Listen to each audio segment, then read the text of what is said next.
I am Minister Cheryl Bragg from New York, and as we all know, our theme is honesty. So I have a confession to make. I am not a morning person. Everyone who knows me knows the best time to engage me is after 10 o'clock in the morning.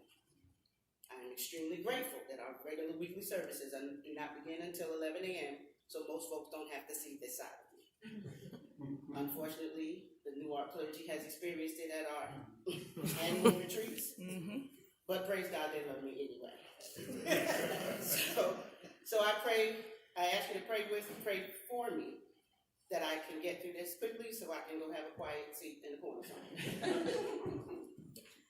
Now, when I first considered the theme honesty, being who I am, of course, a song came into my head.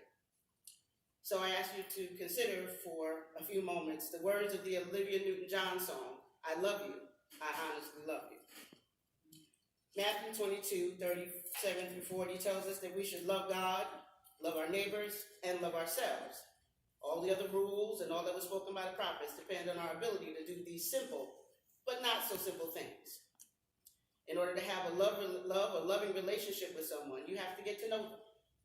We each have to spend time with God to understand who God is in our lives and to grow into a covenant relationship with God. We have to spend time with our neighbor to understand that we are more alike than we are different, helping us to grow into a caring relationship. Likewise, you have to spend time with yourself to grow into a loving relationship with you.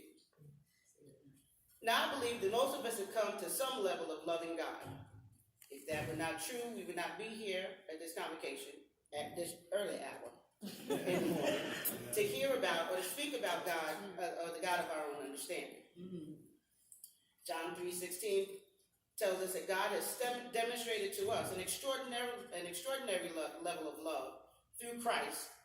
And if we look closely, we can see it in the many experiences of our lives. I don't know about you, but I have been through some things. And I've come through some things. And I've done some things. But still, the gift of grace and mercy, shared on the cross so many years ago, covered those things and still covers me today. Yes, Jesus loves me. The Bible and my experience tells me so. If you agree, then I invite you to look to God and say, I love you. I honestly love you. Amen. I further believe that we also have some level of loving our neighbor, or we wouldn't be attached to this social justice ministry that tells us we should follow the example set by Christ and love all people. Not just the people in our family, not just our friends, not just the people we agree with or who agree with us. Tina Turner asked the question, what's love got to do with it? The answer is everything. John 15 and 17 says, this is my command, love each other.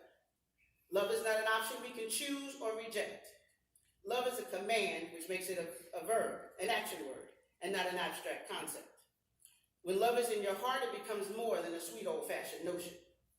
It will show up in the way you move in the world, and how you treat people, and how you speak to them. Love, active love, doesn't have to be a grand gesture. For example, I randomly pick a day and send 2 words, love you, to the people in my text box, my message box. Some of you in here could say that I'm not lying about that. Okay. The initial reaction when I started doing this was mixed. I got phone calls asking me if I was okay. You all right? Others asked if the message was meant for them or was it sent by mistake. Others responded in kind, and some simply said thank you, but for some it was what they needed at that moment. Amen. To know that somebody cared. Yes. If I don't have your phone number, you can give it to me, and I'll make sure that you get on the list next time that it comes up. So, and all it cost me was a few minutes of my time, but what I received in return was immeasurable.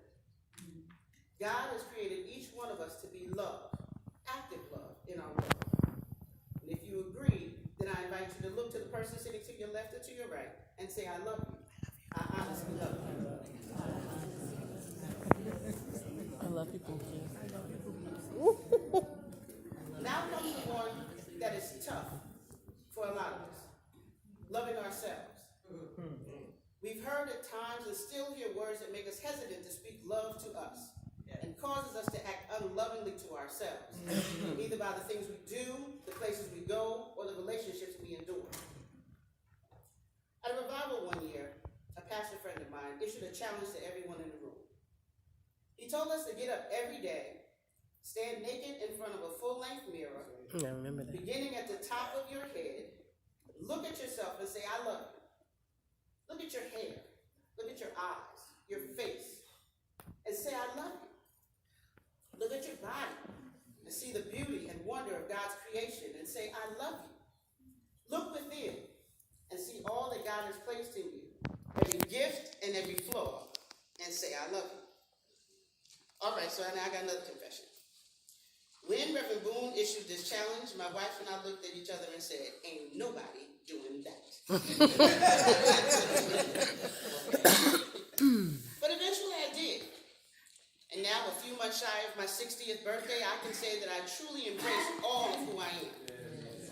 For example, I can embrace the fact that I can't reach most of the things on the top shelf, even with a footstool. But God loved me so much, my soulmate was created 10 inches taller than me, and she can reach everything.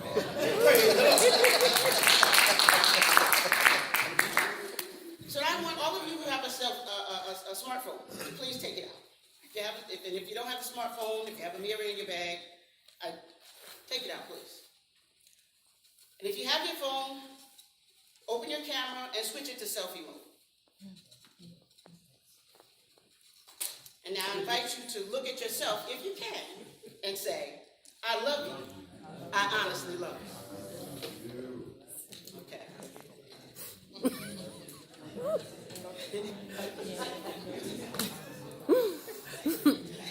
Now, before I go into the hallway, and you spend the next few minutes talking about how I missed the mark on the theme of honesty, let me just share one last thing with you. God's greatest commandment for us is to love the Lord, to love one another, and love ourselves. If you cannot follow this commandment, you will never be able to be honest.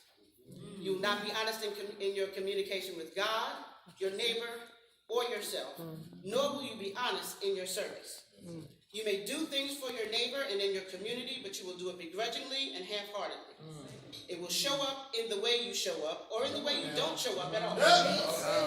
You will continue to betray yourself, and you will let yourself down every time in what you do for you and in your relationships with others and yourself. Jesus showed the pinnacle of love by laying down his life to save the world. We are encouraged. No, we are instructed to show that same extraordinary love. To do that, we must begin to see the imago Dei, the image of God, in every life, including our own. We must be honest about it so we can honestly share it. Ashe.